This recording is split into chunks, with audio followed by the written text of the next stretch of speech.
It's the end of March, and temperatures are still around the freezing point here in Gatineau, but in just 2 short months, some of the best women's cyclists in the world are going to be racing along this stretch of road.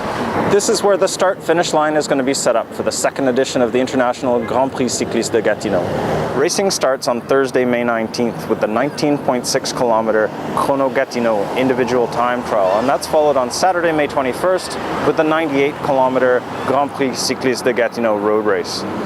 For National Capital Area racers Sue Schlatter and Trish Spooner, these events represent one of the key objectives of their season. The time trial, it's approximately a month before Nationals, so it's great to be able to test yourself against women who are coming from all over the world. So the significance of bringing an event like this into the area is community involvement. It brings a spotlight to the whole region for a good weekend. But the Gatineau Grand Prix is more than just a highlight for Ottawa area cyclists. The tough economic times have hit race organizers hard, leaving the Gatineau event and one other race in Philadelphia as the only international women's road events in North America this year.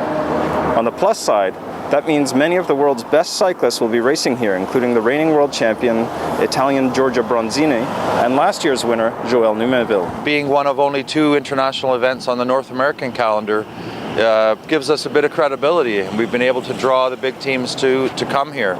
So there's a lot of promise for potential in the future. Well, establishing a new race at the international level is a challenge, but the City of Gatineau and the Province of Quebec are fantastic at supporting sporting and cultural events. So this event is a must-see for any Canadian cycling fan. Here are a few tips for spectators. The time trial is run over 2 laps, and the road race is 10 laps of the same course, which offers some very good spots where you can see the riders pass by more than once per lap. It's also walking distance along some recreational pathways to the key climb up to Gamelin Boulevard, and from there it's easy to get back to Boulevard des Alimentières for the finish. There's also a range of supporting events over the weekend. It's important to remember that we're building on the success of the 8 years of La Grande Visite, which is a family-oriented mass participation ride. We've expanded that to include some Le Grand Fondo events for cycle sportif riders, and this year we're taking advantage of our road closure to include a 5-kilometer running race to try to draw new athletes to the site and expose them to the great sport of cycling. In Gatineau, Quebec, I'm Kris Westwood.